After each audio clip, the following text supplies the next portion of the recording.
Welcome to MES College Marambally e-learning. Hello everyone, I am Shilpane, Faculty, Department of Animation and Graphic Design, MES College Marambally. In this class, we are going to discuss the 12 principles of animation. Let's discuss what are they. We use these principles to make our animation more better and realistic. These principles are created by Ollie Johnston and Frank Thomas. Let's discuss what are they. First principle is quotient stretch. The most important principle is quotient stretch, the purpose of which is to give the illusion of weight and volume to a character as it moves. It can be applied to simple objects like a bouncing ball or to the body weight of a person walking. This is the most important element you will be required to master and will be used often. Second principle is anticipation. Anticipation is used to prepare the audience for a major action the character is about to perform, such as starting to run, jump or change expression. A dancer jumping off the floor has to bend his knees first, or a golfer making a swing has to swing the club back first. A backwards motion occurs before the forward action is executed. The backward motion is the anticipation.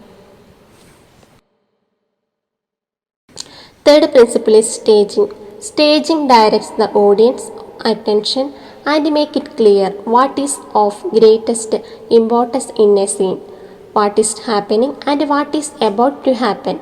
Care must be taken in background design, so it is not obscuring the animation or competing with it due to excess detail behind the animation.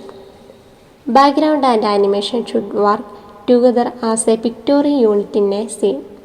Ollie Johnston and Frank Thomas defined it as the presentation of any idea so that it is completely and unmistakably clear whether that idea is an action, a personality, an expression, or a mood.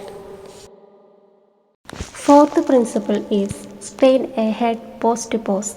Straight ahead action and pose to pose are two different approaches to the actual drawing process. Straight ahead action means drawing out a scene frame by frame from the beginning to end, while pose to pose involves starting with drawing a few keyframes and then filling in the intervals later. Straight ahead actions create a more fluid dynamic illusion of movement and is better for producing realistic action sequences. Pose to pose is more planned out and charted with key drawings done at intervals throughout the scene.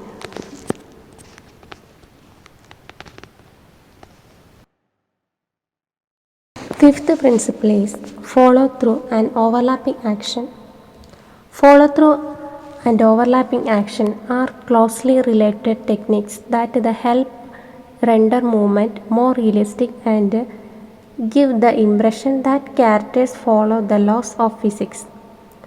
Follow through means the separate parts of a body will continue moving after the character has stopped.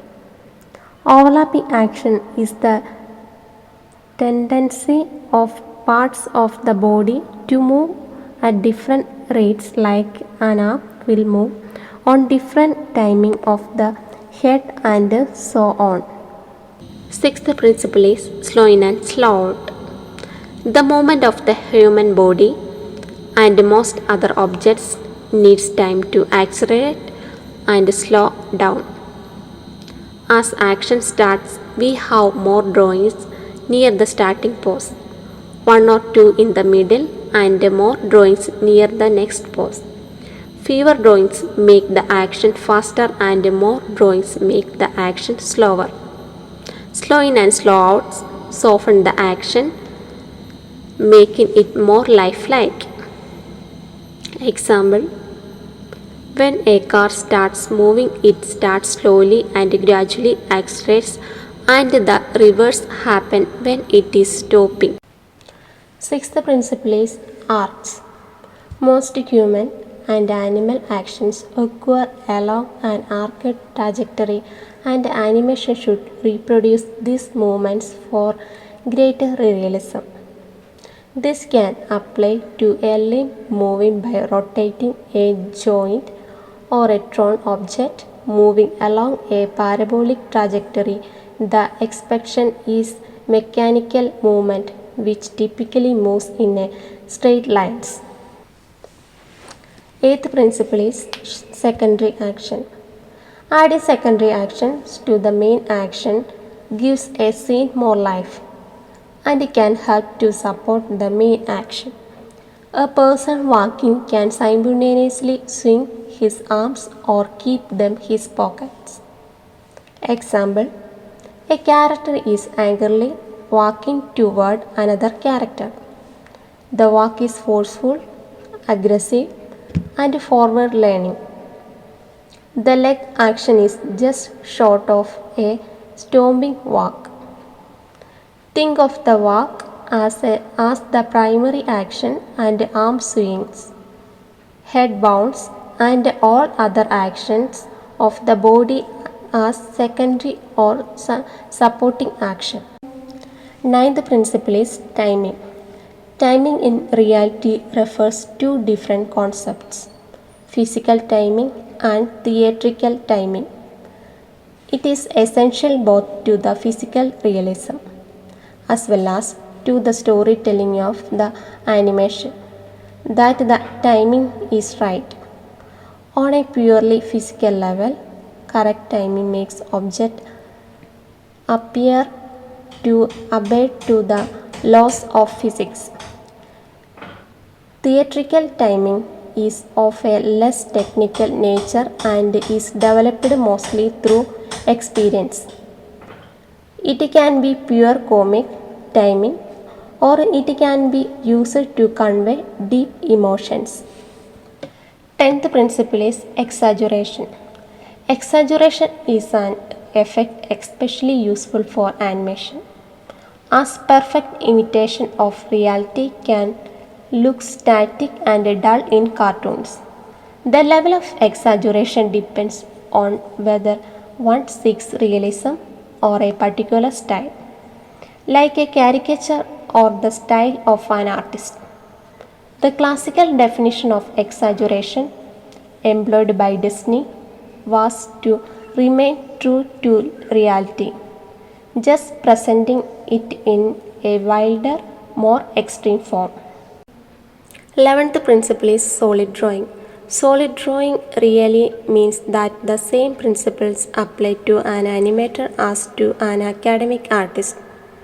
The way you draw cartoons using pencil sketches and drawing for a reproduction of life, you transform these into color and movement, giving characters the illusion of 3 and 4-dimensional life. 3-dimension is movement in space. The 4th dimension is movement in time. 12th principle is appeal. Appeal in a cartoon character corresponds to what would be called charisma in an actor. A character who is appealing is not necessarily sympathetic. Villains or monsters can also be appealing. The important thing is that the viewer feels the character is real and interesting. Hope you all understood these principles. Thank you.